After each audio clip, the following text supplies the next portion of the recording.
আধিয়াপাৰা আদৰ্শ জাতীয় বিদ্যালয়ৰ চতুৰ্দশ বাৰ্ষিক অধিৱেশন আৰু বঁটা বিতৰণী মুকলি সভা সম্পন্ন।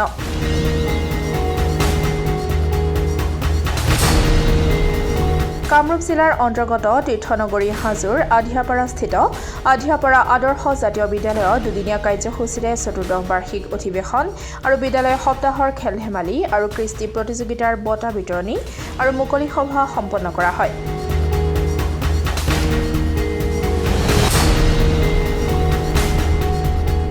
এই অনুসৰি মঙলবাৰে প্ৰথম দিনা পুৱা স্বচ্ছ অভিযান, পতাকা উত্তোলন, দশমমান শ্ৰেণীৰ বিদায় সভা, দ্বিতীয় দিনা বুধবাৰে পুৱা মুকলি সভা, বঁটা বিতৰণী অনুষ্ঠান সম্পন্ন হয়।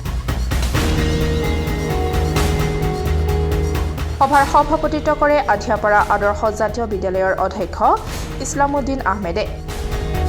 সভাত মুখ্য অতিথিৰ আসন অলংকৃত কৰি ৯৬ নং সনিয়াদী গাঁও পঞ্চায়তৰ সভাপতি ৰবিউল হুছেইনে ছাত্ৰ-ছাত্ৰীৰ শৈক্ষিক, বৌদ্ধিক, গুণগত উন্নয়নৰ দিশত গঠনমূলক বক্তৃতা প্ৰদান কৰে।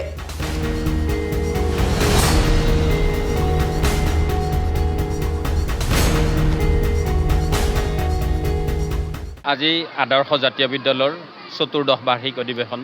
এই চতুৰ্দশ বাৰ্ষিক অধিৱেশনৰ জৰিয়তে আধিয়াৰপাৰা আদৰ্শ জাতীয় বিদ্যালয়ৰ এক উখল-মাখল পৰিৱেশৰ সৃষ্টি হৈছে দুদিনীয়া কাৰ্যসূচীৰে।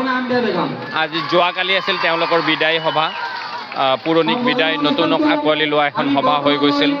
তাতো বিভিন্ন ধৰণৰ কাৰ্যসূচীৰে আগবাঢ়ি গৈছে।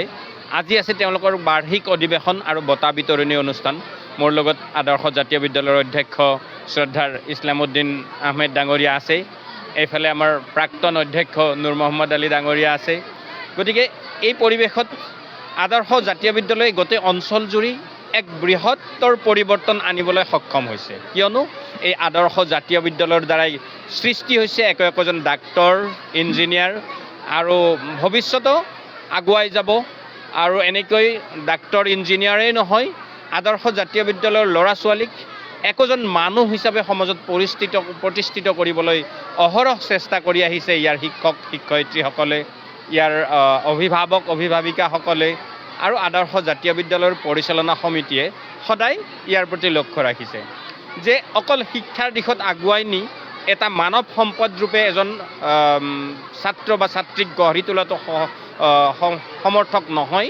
কাৰণ তাৰ লগে লগে মানৱ সম্পদ ৰূপে তেওঁলোকক গঢ়ি তুলিবলৈ হ'লে যে তেওঁলোকক বাহিৰাকৈ বিভিন্ন ধৰণৰ সাংস্কৃতিক খেল আদি অনুষ্ঠানৰ জৰিয়তেও আগুৱাই নিব পাৰি, তাৰে পথ প্ৰদৰ্শক কৰিছে এই আদৰ্শ জাতীয় বিদ্যালয়। প্ৰতিদিন সাংবাদিকসকলক ধন্যবাদ জনাইছোঁ আৰু আমাৰ এই আদৰ্শ জাতীয় বিদ্যালয়ৰ উদ্যোগত অনুষ্ঠিত হোৱা ১৪তম বাৰ্ষিক অধিৱেশন ও বঁটা অনুষ্ঠানলৈ আটাইকে আমন্ত্ৰণ জনাইছিলোঁ। আমন্ত্ৰণ ৰক্ষা কৰি যিসকল ব্যক্তিয়ে ইয়াতে উপস্থিত হৈছে আটাইকে আন্তৰিক অভিনন্দন জনাই শলাগ লৈছোঁ আৰু ভৱিষ্যতলৈ এই অনুষ্ঠানটি সুচাৰুৰূপে পৰিচালনা কৰাত সহায় সহযোগিতা আগবঢ়াই সুদিহা পৰামৰ্শ দিব বুলি আশা ৰাখিছোঁ। ধন্যবাদ।